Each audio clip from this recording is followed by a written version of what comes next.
que le pouvoir d'achat de ces derniers a considérablement baissé dans les dernières années. Vous savez qu'elle inquiète aussi les pays voisins, c'est-à-dire en Suisse, en Allemagne, on s'inquiète de nos centrales nucléaires, de leur entretien. Voilà, c'est pas inopérant de savoir ce que pensent aussi les pays voisins. Mais l'entretien de nos centrales nucléaires doit être une préoccupation pour tous, et c'est la raison pour laquelle je pense que l'État doit investir dans le grand carénage. Il faut effectivement le faire. C'est une dépense qui est certes importante, mais essentielle, parce qu'encore une fois, cette énergie nucléaire, c'est notre indépendance énergétique et c'est en même temps une énergie qui crée le moins de ces fameuses pollutions atmosphériques, parce que l'Allemagne a fait le choix de réouvrir son charbon, c'est bien gentil, mais elle participe ainsi, quand les vents sont mauvais, réellement à créer une pollution importante en France, par exemple. On vous entend souvent défendre notre nucléaire. Est-ce que, et je vais vous demander de ne pas tripatouiller votre micro par ailleurs, voilà, mais est-ce que vous êtes d'accord aussi qu'on a besoin d'un, ce qu'on appelle maintenant, c'est l'expression commune, mais on la comprend, un mix en termes d'énergie qui dépasse largement le strict cadre du nucléaire et de notre électricité, qui par ailleurs nous a donné une assurance, j'allais dire, vie pendant 50 ans. Mais je suis tout à fait d'accord avec cela. J'ai défendu depuis de nombreuses années, notamment l'hydrogène. Je pense que la France doit se lancer dans un grand plan de développement de l'hydrogène. Depuis des années, en l'occurrence, je le réclame. Et je suis, moi, pour continuer toutes les recherches sur les énergies renouvelables. La seule chose contre laquelle je suis de manière extrêmement claire, c'est l'éolien. Voilà. Je suis opposé à l'éolien. D'abord parce que c'est une pollution visuelle épouvantable, que ce soit d'ailleurs l'éolien terrestre ou l'éolien maritime. Et de surcroît... Vous trouvez ça plus moche que les centrales nucléaires ? Je trouve ça épouvantable. Les champs d'éolien, je trouve ça épouvantable. Mais il n'y a pas que ça. Il y a aussi que je pense très sérieusement, parce que je me suis intéressé à cette question, que ça a des conséquences sur la santé de nos compatriotes. C'est-à-dire ? Voilà. Et il y a déjà un certain nombre d'études qui ont été faites et qui démontrent que ça a une influence, notamment, bon alors je ne veux pas vous lancer dans des J'allais vous dire, mais alors de quel ordre ? Parce que moi je découvre... de l'ordre des infrasons, etc., qui ont des conséquences, et sur les animaux d'ailleurs, et sur les hommes.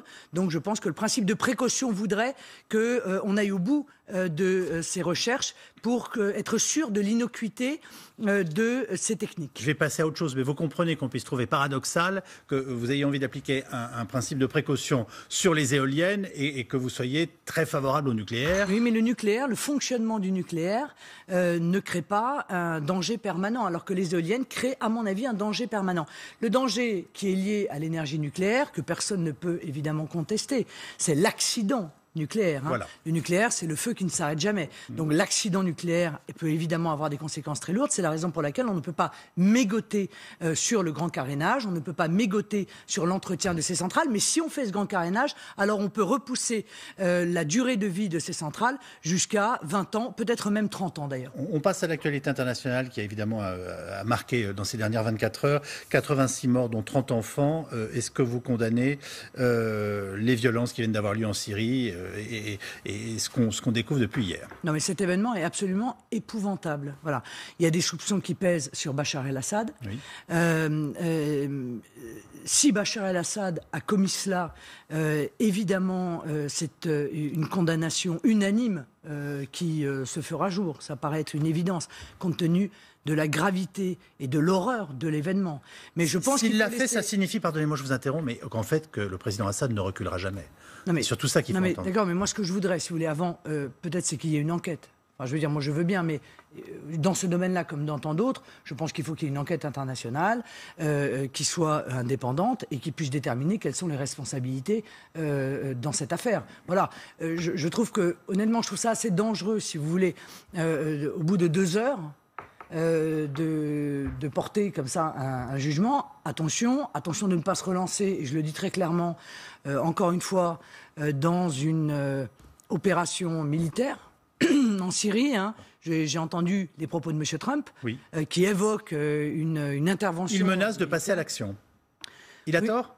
Je crois qu'il a tort, oui, parce que je pense qu'à chaque fois que les États-Unis, en faisant ça, si vous voulez, ils rentrent dans la roue des anciennes administrations américaines. Or, le moins qu'on puisse dire, c'est que ce soit l'intervention en Irak ou que ce soit l'intervention en Libye, ça n'a pas été une réussite pour le moins.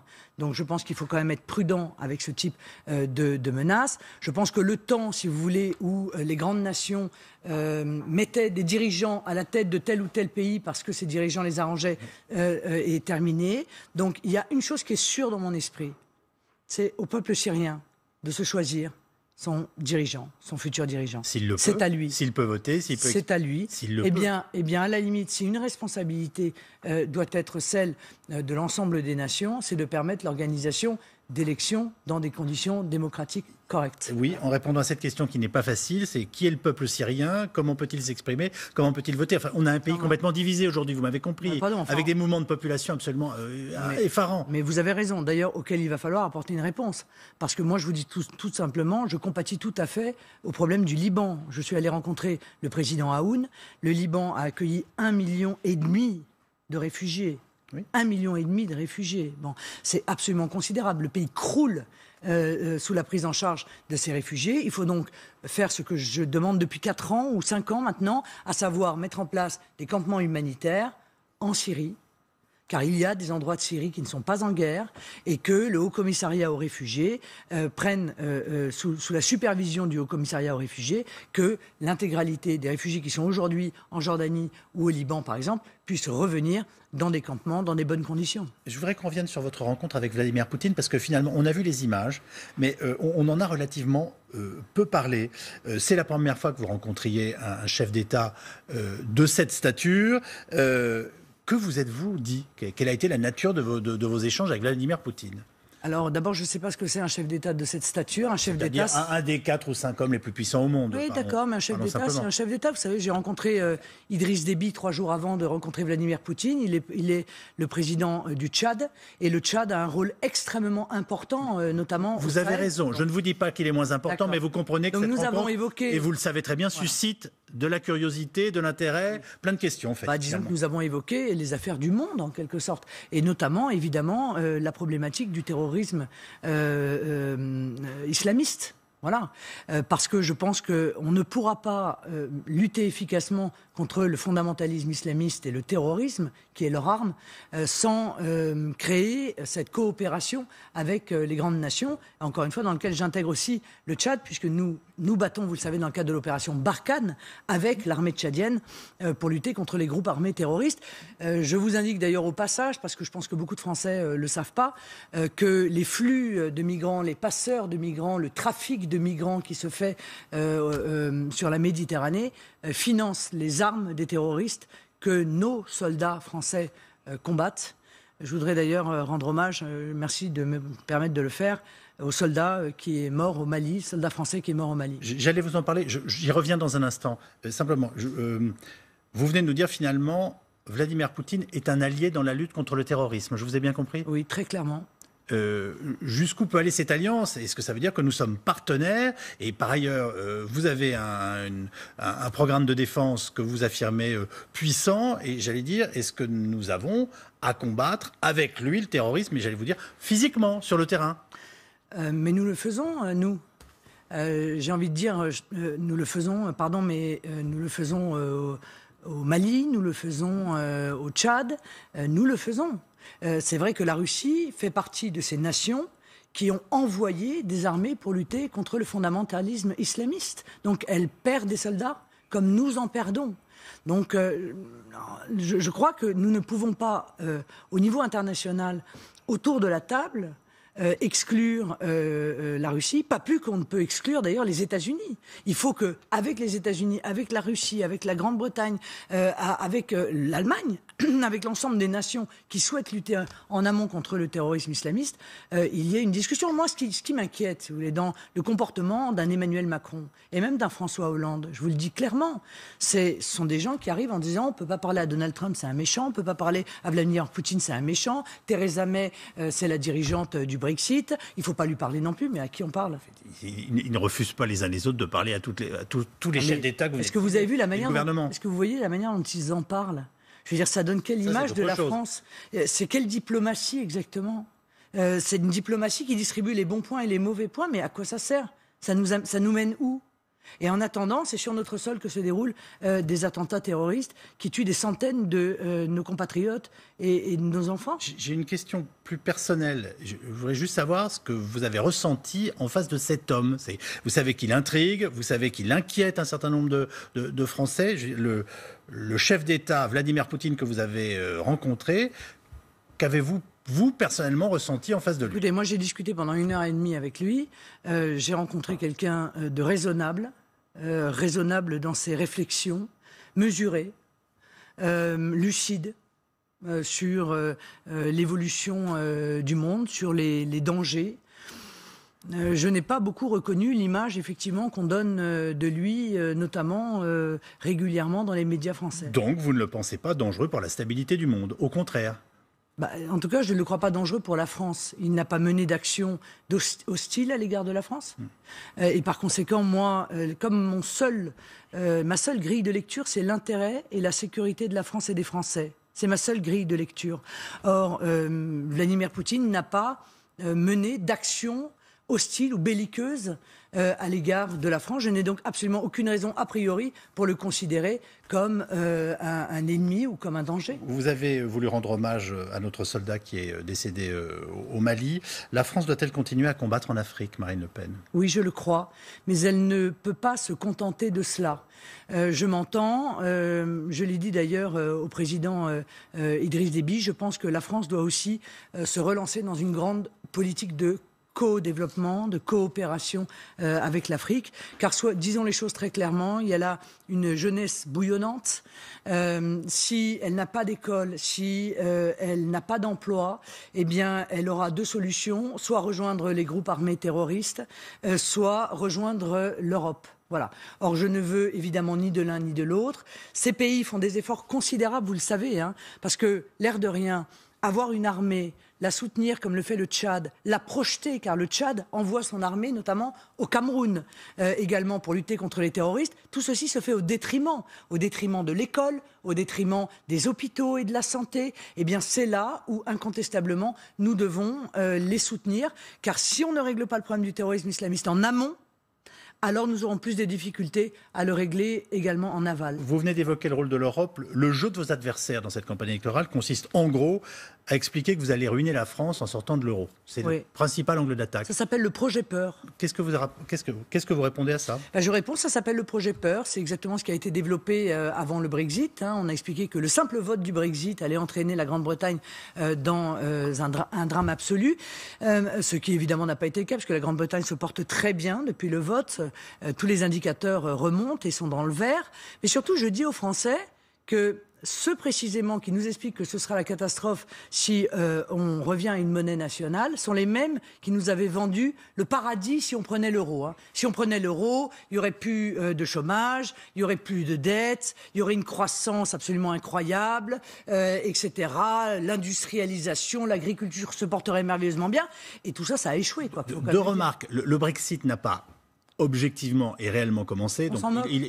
On s'en moque pas, il est difficile de l'évaluer tant qu'il n'a pas commencé, Marine Le Pen. Mais vous avez tort, car vous savez très bien que les marchés financiers, en réalité, anticipent et donc considèrent que lorsqu'un événement est prévu, alors il est réalisé. Et les marchés financiers ne se sont pas effondrés. La livre a retrouvé sa valeur puisqu'elle était surévaluée. Ça a permis une augmentation spectaculaire des exportations. Jamais le chômage n'a été aussi bas depuis 12 ans en Grande-Bretagne. Donc non, incontestablement, les résultats sont bons. Donc je sais que du coup le projet peur nous dit « Ah ben non, alors c'est bon, mais c'est demain ça va être mauvais ». Alors, le projet peur continue avec moi. Je vous écoute avec attention depuis des semaines. Je n'ai toujours pas compris comment un franc égale un euro. Et comment vous avez compris que un franc, que 6,55 francs valait 1 euro? Vous comprenez le sens de ma question? Non, je la comprends pas. Ça veut dire que, par définition, on se dit que si on bascule d'1 euro à 1 franc, en gros, ce sont nos économies, au sens le plus large du terme, qui seront d'une façon ou d'une autre amputées. Et je vous laisse un petit peu de temps pour nous le réexpliquer. Peut-être que je suis un mauvais élève. Par rien. Vous gagnez 1 500 € par mois. vous gagnerez demain 1 500 francs par mois.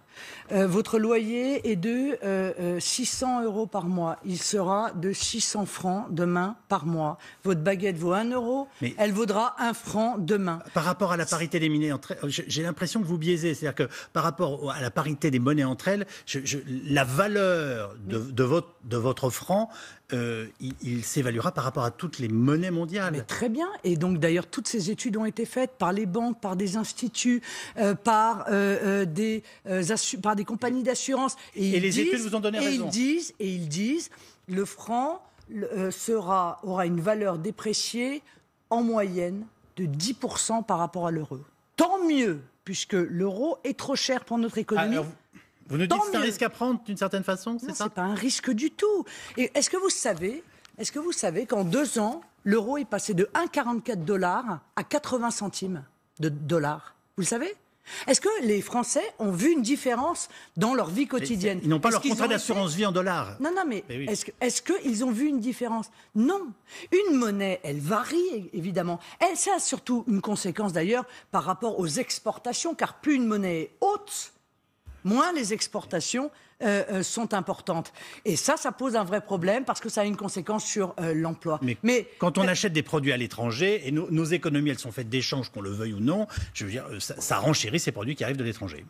Ah bon ? Mais alors, est-ce que depuis 2 ans, les Français ont eu le sentiment, alors que l'euro est passé de 1,55 $ à 80 centimes de dollars, est-ce qu'ils ont eu le sentiment d'avoir perdu la moitié de leur pouvoir d'achat sur les produits qui viennent de l'étranger ? Réponse non. Voilà.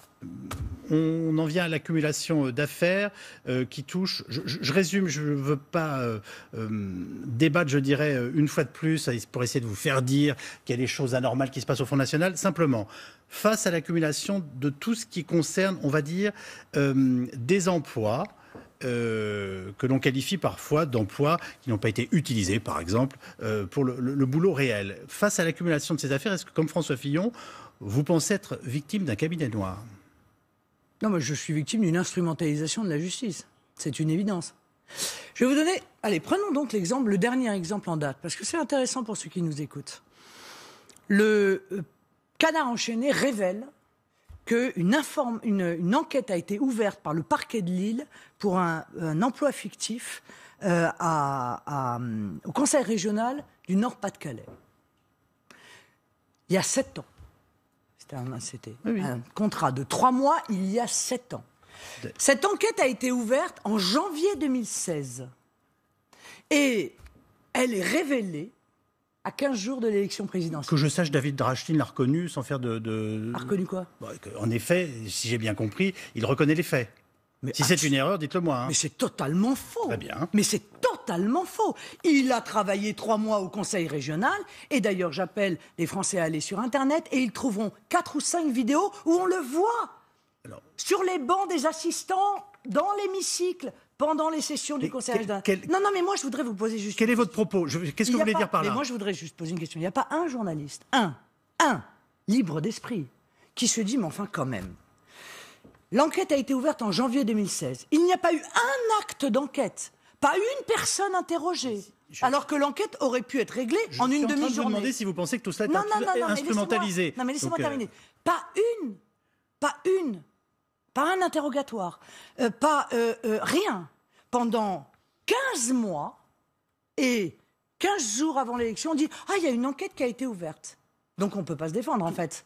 C'est l'argument qu'utilisait hier Gilbert Collard pour expliquer ce que vous êtes en train de me dire. Mais ma question était plus générale que ça. Je ne suis ni procureur. Oui, il y a une instrumentalisation de la justice qui paraît extrêmement claire. Je rappelle à ceux qui nous écoutent que le parquet n'est pas indépendant, qu'il est directement sous les ordres du pouvoir politique, Point. Marine Le Pen, juste un oui, un non. N'étant ni procureur et respectant la présomption d'innocence, je vous demande simplement, l'essentiel des dossiers qui sortent, ça porte toujours sur des emplois présumés fictifs. Est-ce que ça pose pas tout simplement un problème qui est celui du financement de la vie politique ? Et en fait, ça concerne le Front National comme toutes les autres formations politiques. Mais pas du tout, parce que nous sommes totalement innocents. Nous sommes totalement innocents de cette accusation. Sauf que, encore une fois, c'est extrêmement difficile. Vous apportez la preuve, moi je vais apporter la preuve sans aucune difficulté que Catherine Griset, mon assistante, par exemple, évidemment travaille pour moi. Et vous savez ce qu'on me répond ? Oui, mais elle travaille pour vous. Vous comme présidente du Front National ou comme député européen? Alors, Monsieur Calvi, vous m'avez souvent invité sur votre plateau. À chaque fois, dans toutes les interviews, j'ai parlé d'Europe. Vous m'invitez comme quoi? Comme président du Front National ou comme député européen? Et donc, quand elle prend votre rendez-vous sur l'agenda, c'est l'agenda du député européen ou de la présidente du Front National? C'est en tout cas la candidate à l'élection présidentielle que je recevais ce soir. Merci Marine Le Pen d'être venue nous voir sur LCI. L'émission, comme chaque